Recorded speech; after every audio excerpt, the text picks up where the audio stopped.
Dosa terkadang lebih baik daripada ibadah. Makanya dalam kitab Hikam dikatakan, orang taat lebih hajat kepada kasih sayang Allah daripada al-inabah. Maknanya bukan kembali dari kesalahan, tapi kembali kepada Allah.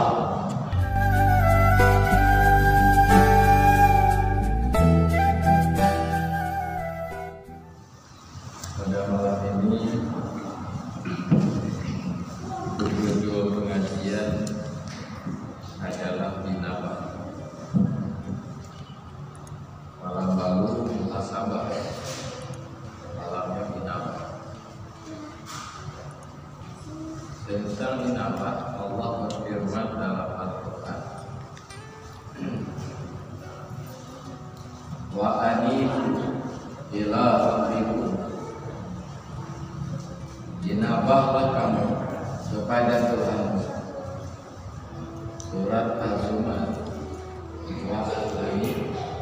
wa anibu ila rabbikum. Bahasa Indonesianya, kembalilah kamu kepada Tuhan kamu. Bahasa kitabnya disebut dengan inabah, kembali kepada Tuhan. Hampir sama dengan taubat, karena taubat juga mengandung makna kembali, tapi beda. Sehingga para ulama mengatakan inabah dengan taubat sebetulnya perkara yang sama, padahal beda. Taubat itu kembali dari melakukan kesalahan kepada melakukan yang sesuai dengan hukum. Itu taubat namanya. Selama ini kita banyak melakukan kesalahan, berarti meninggalkan kesalahan itu kembali kepada melakukan yang sesuai dengan hukum. Itu taubat namanya. Sedangkan inabah maknanya bukan kembali dari kesalahan, tapi kembali kepada Allah.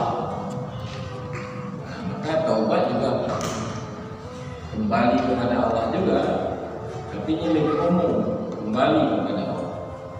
Maka dari taubat perjalanan diteruskan, itu inabah namanya, kembali kepada Allah, kembali kepada Allah. Karena itu inabah lebih tinggi daripada taubat.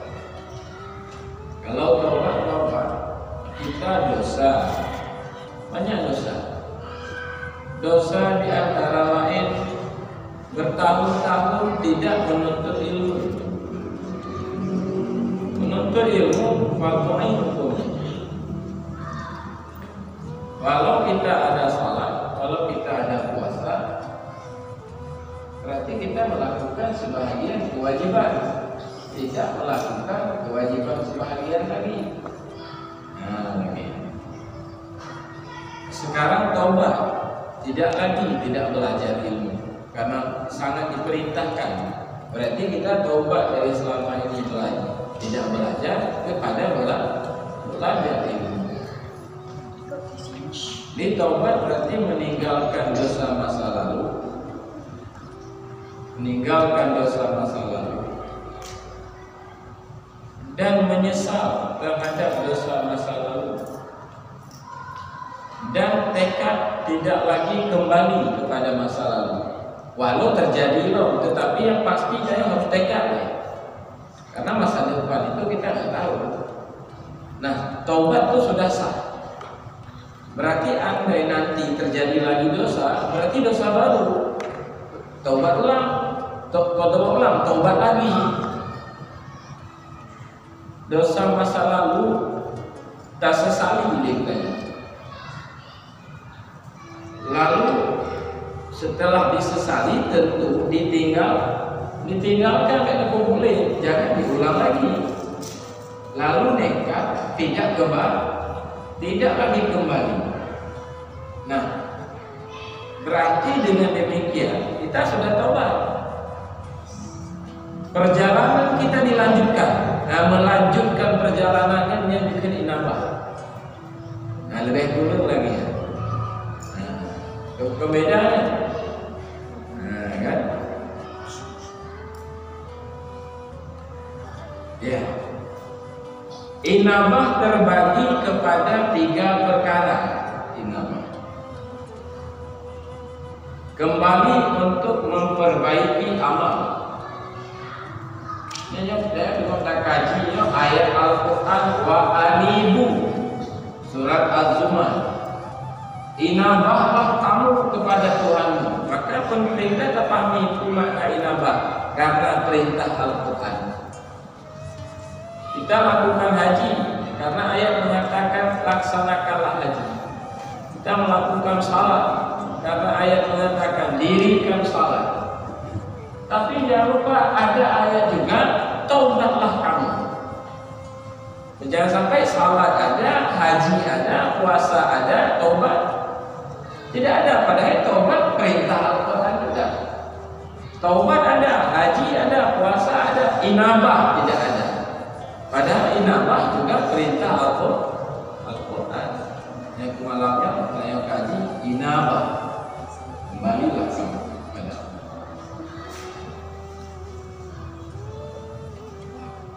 pertama, kembali memperbaiki amal. Kembali yang kedua, kembali melunasi janji. Yang ketiga, kembali karena terlihat kasih sayang Allah. Kita coba baca satu persatu. Kembali memperbaiki amal terbagi kepada 3 perkara. Pertama, kita harus keluar dari kesalahan-kesalahan dengan memohon ampun. Guna engkau menyesal ya Pak? Menyesal tentu kepada masa lalu, padahal menyesal pada masa akan datang. Tingkah lakukannya menurut ukuran agama rusak pada masalah. Nah, kita harus keluar dari masa lalu itu dengan maafkan aku ya Allah kepada masa lalunya. Berarti yang guna menyesal itu tobat namanya. Lalu berupaya keluar. Ya kamlai inabah. Pamai daya bayangkan banyak pekerjaan yang salah. Benar? Berarti upayakan menghindari teman-teman yang gara-gara mereka jatuh ke situ. Payah gampang berarti. Jadi bersahabat, membahayakan saya. Bersahabat tak boleh sembarangan orang, karena membahayakan.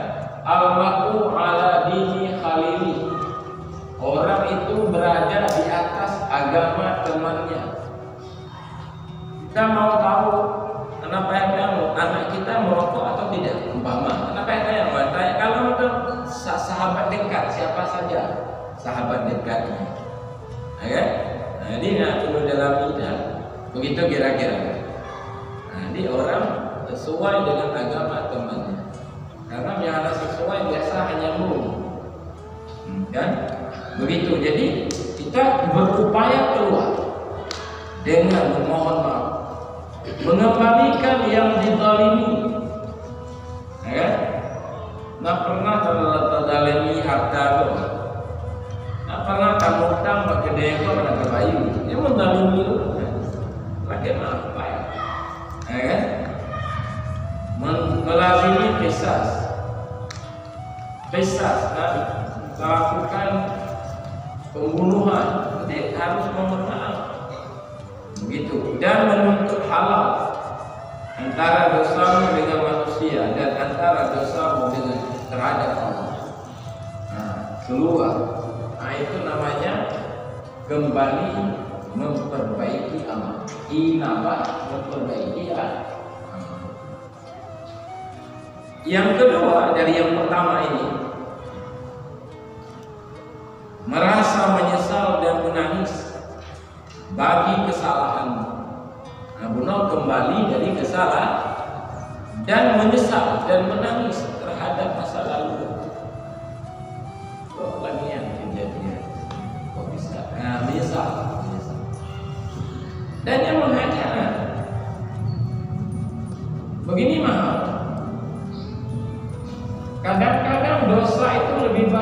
daripada amal, daripada ibadah. Nah dosa yang agak tengok bakbih yang agak tanggung-tanggung. Dosa terkadang lebih baik daripada ibadah. Kenapa kedengarannya? Kami baru baca tadi siang dengan Dewan Guru kitab Iqabul Imam tadi siang. Makanya Pak, bagaimana maksud pengertian tadi? Pamannya Bapak Safuddin orang maksiat besar, umpama saya ahli ibadah besar, tapi tiba-tiba Pak Safuddin itu kami menyesal. Lalu dengan penyesalan itu terlihatlah dirinya manusia yang paling hina. Saya banyak ibadah, terlihatlah diri saya orang yang paling mulia. Berarti ibadah saya membuahkan kesombongan, maksud beliau membuahkan ubudiyah. Maksudnya lebih dari ibadah. Makanya dalam kitab Hikam dikatakan orang taat lebih hajat kepada kasih sayang Allah daripada orang maksiat. Lebih hajat orang taat kepada Allah daripada hajat kepada Allah orang maksiat. Bahaya kan itu ibadah itu, karena ibadah dia kemuliaan. Ibadah itu peluang untuk sombong ada. Dalam ibadah ada peluang untuk menganggap diri lebih mulia, dan itu tidak ada pada maksiat. Karena aku bantu buka masjid memandang nak peluang mulia ya karena, tapi ibadah ada peluang untuk memandang diri mulia, dan itu nggak ada pada dosa. Maka dosa yang membuat orang jatuh, ya Allah, akulah hamba-Mu yang paling hina. Ya kamu lihat, karena memandang diri hina menjadi mulia. Memandang diri mulia menjadi hina. Jadi menyesal dan menangis bagi kesalahan yang kedua. Juga pedih batinmu bagi kesalahan saudaramu karena menyayanginya. Pedih batin karena kedua apa? Tak kalau lo gampang itu gak masih itu. Saya. Ya itu bagus. Nah kemana tuh urung saleh, uruh drama kau orang kampung, kenapa? Oh ya sudah. Aku tak pernah apa di Aceh, payah cuma kecuali Jawa ini. Ya, itu pun bagus. Iya, artinya begini.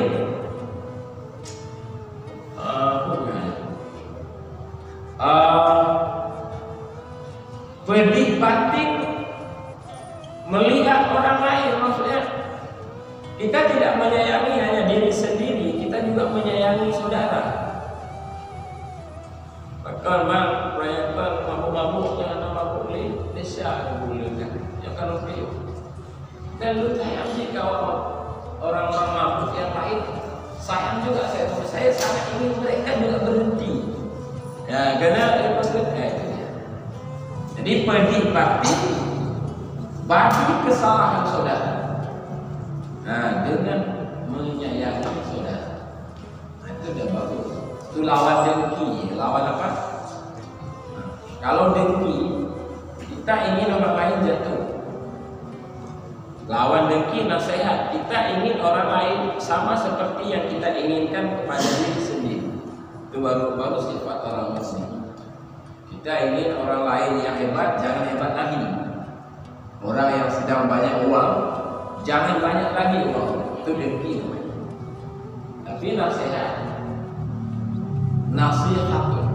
sifat lawan dengki. Kita ingin kepada orang lain seperti yang kita inginkan kepada diri sendiri. Itu baru mukmin yang benar namanya. Ya kan? Baik, kita lanjut ini. Tidak menyakiti dengan kesalahannya dan membalas keburukan dengan kebaikan. Nah itu inabah nomor 2 dari yang pertama, memperbaiki amal. Dan mata ini selama ini membalas kejahatan dengan kejahatan, karena sekarang sudah inabah, balik membalas kejahatan dengan kebaikan. Dia nggak pernah datang ke rumah kita undangan. Kita datang aja seperti biasa. Karena dia orang mukmin. Nah, itu inaba memperbaiki amal. Dia seringkali menyebut aib kita, ya kan? Kita balik, kita menyebut kelebihannya. Nah, itu kawan saya itu rahmat sekali kampung kami gara-gara dia. Dia salah jamaah 5 waktu.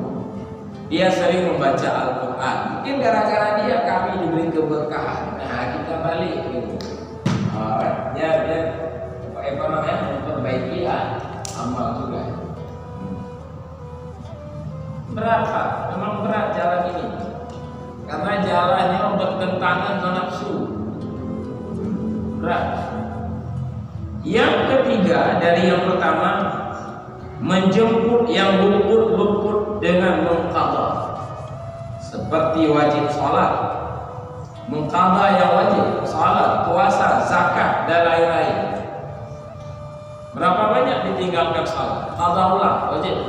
Baik disengaja salat, baik tidak disengaja. Memang ada pernah kita dengar dari ustaz penceramah yang ditinggal dengan sengaja nggak wajib qadha. Tapi mayoritas para ulama tidak berpendapat seperti itu. Sama, mayoritas, hampir seluruh ulama begitu kira-kira. Kecuali 1-2 barangkali seperti Ibnu Taimiyah, ya kan? Nah, nggak ada. Yang tertidur saja wajib qadha, lupa saja wajib qadha, apalagi yang tertinggal dengan sengaja, yang ditinggal dengan sengaja. Allah. Ini habis salat isya nanti umpama nggak pulang dulu ke rumah. Karena wajib qadha itu kata Ibnu Hajar Al-Haytami, ulama besar fikih, ulama fikih terkenal, wajib mempergunakan seluruh waktu untuk qadha, wajib. Nggak boleh mempergunakan waktu kepada yang lain, kecuali dimaafkan waktu-waktu yang tidak dapat kita menghindar, makan, minum, kerja, ke kantor, ke WC, ya kan kita hindar waktu mengantuk. Masa jaga sampai mengantuk, kan? Lapar, jangan makan. Siapa bisa? Maka waktu-waktu seperti itu dimaafkan. Selain itu wajib dipergunakan untuk Allah. Maka baru habis salat, kita salat isya, tidak pulang dulu habis salat, qadha salat dulu 1 atau 2 bahkan 3 hari dari subuh. Sengaja aku salat fardu subuh 2 rakaat qadhaan karena Allah. Sengaja aku salat fardu zuhur 4 rakaat qadhaan lillahi ta'ala. Qadha 4 rakaat. Sengaja aku salat fardu asar sampai isya. Berarti dari setengah 9 sampai jam 9. Berarti sudah selesai 1 hari. Dicatatlah sedikit.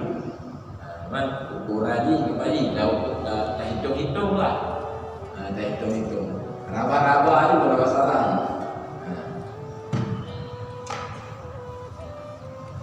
Baik. Puasa begitu juga, zakat begitu juga, haji begitu juga. Haji dilewat dulu, ada uang ada, sehat ada, jalan ada, tapi kita nggak daftar. Sekarang membangkrut itu jangan kabur utangnya. Sebenarnya wajib haji bila mampu. Kita sudah mampu, kita lewati, bermasalah menurut saya. Sudah mampu tapi kita abaikan kemampuan. Berarti tetap wajib dan sudah bertambah masalah karena melewati, mengabaikan kemampuan.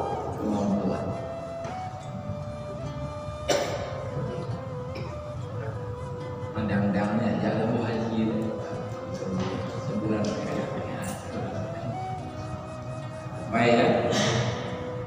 Baik, kita lanjut lagi. Itu inabah. Inabah namanya. Inabah tingkat, bukan inabah yang berarti kembali memperbaiki amal. Begitulah dia, memperbaiki amal, keluar dari kesalahan, ya kan? Mengembalikan yang dizalimi, merasa menyesal dan menangis kepada dosa masa lalu, dan pedih batin juga kepada kesalahan saudara, menjemput yang lupa-lupa, yang luput-luput, banyak kali yang ditinggalkan. Itu namanya inabah. Pertama, kembali memperbaiki amal. Kembali apa? Memperbaiki amal. Yang kedua, kembali kepada Allah untuk melunasi janji. Melunasi janji terbagi juga kepada tiga. Melepaskan diri dari kelezatan dosa. Karena begini Pak, ada orang sebagian tidak lagi merokok, tapi kan bibir di mentong memet. Hanya berarti gak gagal juga dong, kan? Merokok ya tidak, tapi ingin nyujuk kawan bersama teman-teman yang merokok, goyang juga. Berarti kelezatan rokok belum hilang, tapi rokoknya sudah berhenti. Melepaskan diri dari kelezatan dosa artinya berubah dari gembira kepada dosa, berubah kepada benci. Itu hanya demenya, benci, yakni merasa pedih batin karena teringat dosa. Jadi dile kan, kalau ingat kerokok kan, begini. Berarti inginnya masih. Sekarang kalau ingat rokok, bagi ini contoh aja ini. Saya ada rokok di kantor. Ini contoh, kan? Sekarang ini mendengar aja kalimat rokok seperti mendengar tai. Mendengar maksiat tadi, mengingat maksiat, benci. Itu berarti kembali kepada Allah untuk melunasi janji. Yang janjinya dilunasinya, karena dosa Pak, jangankan dilakukan, gembira saja, keinginan saja kepada dosa itu sudah menyalahi janji. Seperti dengan wanita, kita punya istri, jangankan kawin lain, KWA di mata nggak masalah. Kita lihat yang lain Pak, di depan dia, lain lihat aja, kan? Dengan seperti itu kalau kan? Lihat apa tidak cukup aku, iya lagi itu kira-kira dosa aja. Jadi jangankan melakukan dosa, kalau itu merasakan kelezatannya, menginginkan, itu juga dosa. Sebagaimana sebelumnya kita lezat kepada dosa dan berpikir kepada dosa. Dulu lezat kepada dosa, sekarang berubah kepada benci. Itu namanya inabah kedua, kembali kepada melunasi janji, memperbaiki amal. Inabah juga. Yang kedua, tidak menghina orang lain karena menakuti mereka dan menganggap dirimu lepas daripada dosa. Anggap enteng orang lain. Tidak boleh menganggap orang lalai itu bahaya ini, masuk neraka ini. Kalau saya masuk surga, tidak boleh begitu. Karena kita belum jelas. Hari ini kita saleh, masa depan kita jadi 2021 ini luar biasa. Salat jamaah 5 waktu, baca Al-Quran, zikir. 2022 tiba-tiba mulai sudah banyak uang, sudah banyak tanah, sudah banyak kebun, kan berubah keadaan.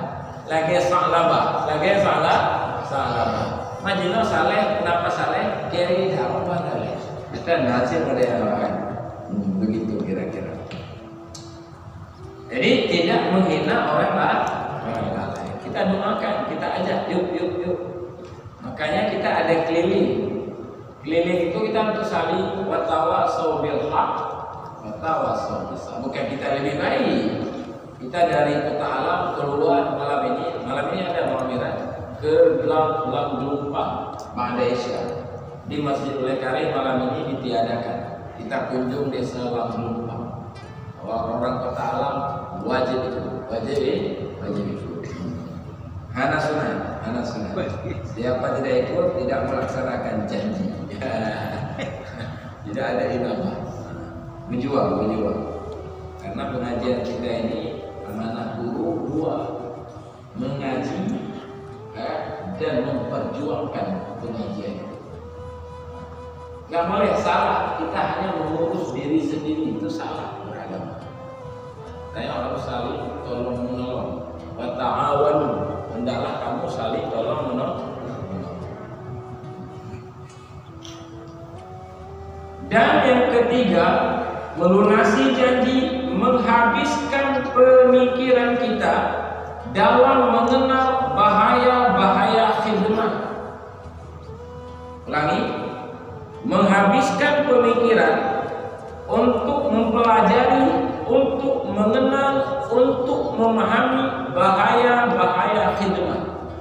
Baik khidmat kepada Allah, baik khidmat kepada sesama saudara. Khidmat itu berbakti namanya. Contoh berbakti kepada Allah, melakukan perintah, menjauhi larangan, itu namanya berbakti. Melaksanakan semua perintah, salat, puasa, haji, meninggalkan semua larangan, itu khidmat namanya. Kepada saudara juga kita berkhidmat. Pamannya seorang polisi, TNI, khidmat dia kepada negara. Seorang pimpinan pesantren dalam bidang agama berkhidmat kepada umat, mengajar dan sebagainya. Seorang dokter berkhidmat kepada saudara juga dengan memberi pengobatan. DPR berkhidmat kepada rakyat. Itu khidmat juga. Nah, di dalam dua khidmat itu penuh dengan bahaya. Maka kita dalami ini karena Allah itu tidak nih. Tak pegang mengatakan demi Allah, demi masyarakat, demi umat, itu mudah sekali ngomong. Nah, apa? Salat 5 waktu di masjid itu bisa benar, bisa tidak benar. Bisa karena Allah, bisa untuk dilihat oleh tetangga. Nah, kan? Untuk apa istilahnya? Nama apa kecil? Nama mama. Begitu kira-kira. Maka kita harus menghabiskan pemikiran. Saya selama ini berbakti kepada Allah, berbakti kepada masyarakat, apa benar itu lillahi rabbil alamin? Seperti yang kita akui, kita hafal Quran 30 juz, apa benar itu lillahi rabbil alamin? Atau untuk sekedar diundang jadi imam, umpama, tapi insya Allah nggak ada di Aceh seperti itu. Tapi siapa tahu, buat pesantren, membangun pesantren, mengajar di sana, di mana-mana, kan itu dakwah. Apa itu lillah? Kan sudah barang pasti lillah rabbil alamin atau tidak? Atau lil apa itu? Di mulut lillah rabbil alamin, tapi di dalam kenyataan hari-hari kafir lil rabbil alamin.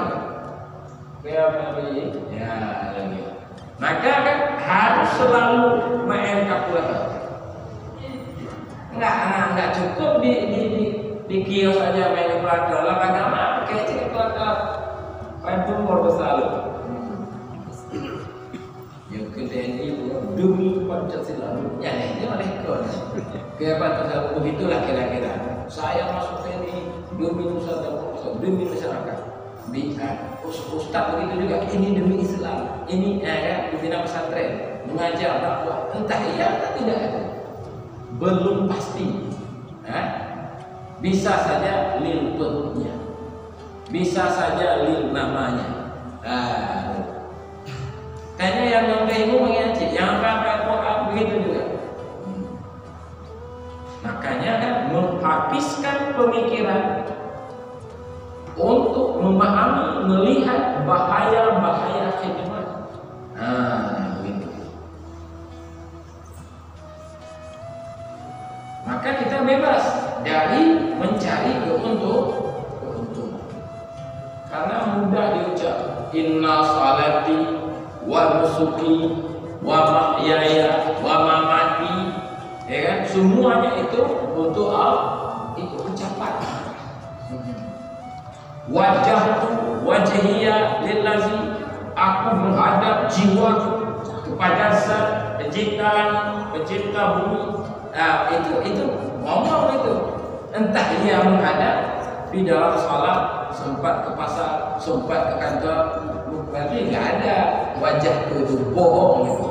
Nah, seperti kata Imam Ghazali dalam kitab ini, ya, bohong. Salatnya bohong, tapi mudah-mudahan Allah kaji, ya kan? Salat tingkat syariat sudah sah. Alhamdulillah.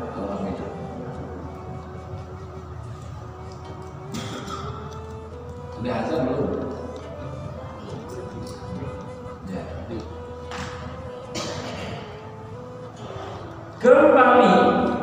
Ya. Kembali yang ketiga.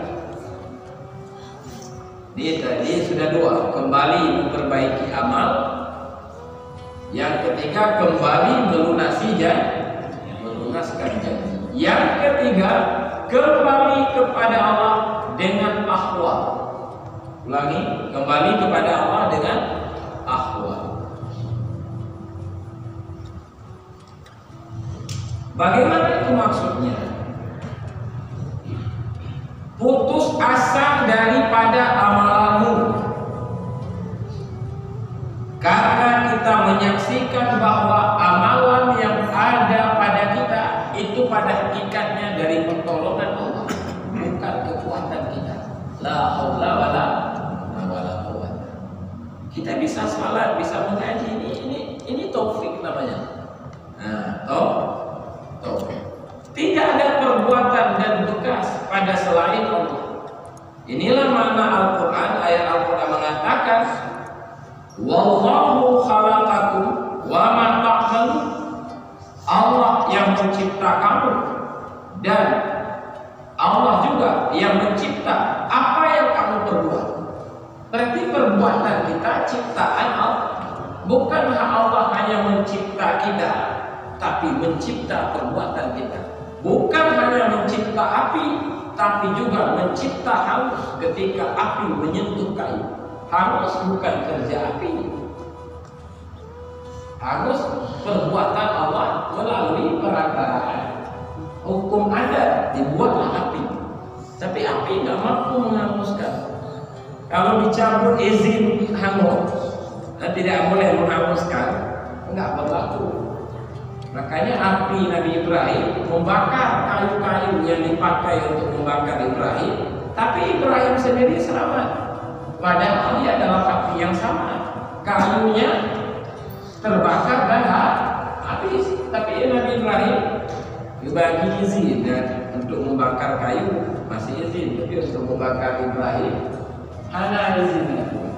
Makanya aku tidak punya daya. Coba. Jadi kita harus putus asa dari pengamalan kita. Kita tidak boleh berpegang kepada amal. Kita harus berpegang kepada orang yang memberi amal, kepada Allah. Makanya bahkan begitu kita membaca kita hikam, langsung kalam hikmah pertama soal itu. Apa kata hikam? I'timaduka bagaimana? Min alamati i'timad 'alal amal nuqsanur raja 'inda wujudid salam. Tanda-tanda orang berpegang kepada amal, dia itu putus asa ketika terjadi kesalahan-kesalahan. Kita umpamanya banyak sekali baca Quran, karena kita mendengar penceramah barang siapa membaca Al-Quran secara rutin maka hari kiamat dia akan dimudahkan masuk surga. Makanya begitu. Tiba-tiba Pak, memang tiap hari baca Quran. Tiba-tiba karena banyak kegiatan, satu minggu ini sudah tidak bisa membaca Al-Qur'an, tidak bisa membaca apa, patah semangat. Aduh, saya nggak jadi masuk surga kalau begini. Jadi putus asa. Nah, karena dia berpegang kepada Al-Qur'an, kepada amalnya, kepada amal membaca Al-Qur'an. Karena begini, kalau kita baca kitab, sebenarnya begini, sebenarnya kenapa kita berpahala dan berdosa? Padahal yang berbuat adalah Allah. Begini, Allah mencipta pada kita itu potensi atau semacam apa namanya, dalam bahasa kitab disebut kasab dan ikhtiar. Yang mencipta kita adalah Allah, kan begitu? Lalu Allah mencipta lagi pada kita kasab dan ikhtiar, usaha dan pilihan. Sehingga kita dengan kasab dan ikhtiar itu bisa kita katakan, saya tidak mau datang, saya mau datang. Kan terasa itu. Saya maju, saya tidak maju, saya mau ke masjid, saya tidak mau ke masjid. Karena namanya apa? Itu namanya kasab dan ikhtiar. Nah, jadi berdasarkan kasab dan ikhtiar itulah kita mendapat pahala atas kebaikan dan mendapat dosa atas kejahatan. Karena kita ke masjid ini kan kita datang ini, saya mau ke masjid, saya tidak mau ke pasar, saya tidak mau ke warung kalau malam Selasa karena ada pengajian. Karena pilihan makanya. Itu namanya kasab dan ikhtiar. Berdasarkan kasab dan ikhtiar itulah kita diberi pahala dan diberi dosa. Makanya itu namanya akidah Ahlussunnah wal Jamaah. Cuma ada bahayanya di situ. Kadang-kadang kita merasakan kekuatan diri. Bahasa Palembang kok bisa jadi bapak, jadi TNI dulu. Saya olahraga teratur, saya memang hebat, saya memang pandai, saya memang punya kekuatan, dan saya bersungguh-sungguh. Itu terlihat hanya dirinya. Padahal itu karunia Allah kepada kita. Terlupakan itu yang terlihat lebih. Apalagi kita naik maju sebagai caleg, itu yang memenangkan dan yang membuat kalah adalah Allah. Tapi kita tidak melihat, kita melihat usaha kita, melihat peran masyarakat, melihat pembantu-pembantu. Padahal enggak. Terhijab dengan kasab dan ikhtiar. Makanya kalau kita baca kitab Durrun Nafis, di dalam soal perbuatan hamba terbagi kepada 4 mazhab. Jabariyah sesat itu mazhab. Apa sesat? Dia mengatakan tidak terlibat kita sepenuhnya perbuatan Allah. Qadariyah pendapat kedua, mazhab kedua, tidak terlibat Allah kita sepenuhnya. Kita berbuat sendiri, Allah tidak terlibat. Allah hanya memberikan kekuatan saja. Tetapi ketika kita berbuat, itu Allah tidak terlibat lagi. Itu pendapat siapa? Mu'tazilah. Kata kita Durrun Nafis ini sesat juga. Yang benar akidah Ahlussunnah wal Jamaah, perbuatan Allah, tetapi kita punya peran di dalamnya, kasab dan ikhtiar. Tapi walau benar tidak sempurna, karena bisa terhijab Allah dengan alam, dengan usaha kita. Maka yang paling sempurna adalah mazhab yang keempat, mazhab kasyaf namanya. Mazhab apa? Kasyaf. Makna kasyaf, tersingkap batin, terlihat perbuatan Allah. Umpamanya saya banyak uang diberi oleh Pak Saparudin, kebun saya luas diberi oleh Pak Saparudin, rumah saya baru diberi oleh Pak Saparudin juga. Maka terlihatlah cahayanya datang ke batin, terlihatlah untuk ada Pak Saparudin. Nah, hilanglah perbuatan saya, itu kasyaf namanya. Ustaz, hebat ya, sudah ada mobil baru. Bukan saya yang hebat, bos saya. Nah, ini hilang saja kan. Nah itulah yang dimaksud dengan tauhid tasawuf. Tauhid tasawuf itu salah satu nama daripada tauhid kasyaf. Al-Ghazali dalam kitab Ihya, juga kita baca dalam Syairus Salikin, mazhab tauhid khawas namanya. Juga disebut dengan tauhid muqarrabin. Nah, yang tingkat jadi diperoleh dengan mujahadah, bukan dengan pengajian seperti ini. Pengajian penting juga untuk memahami pemahamannya dan untuk memahami jalannya.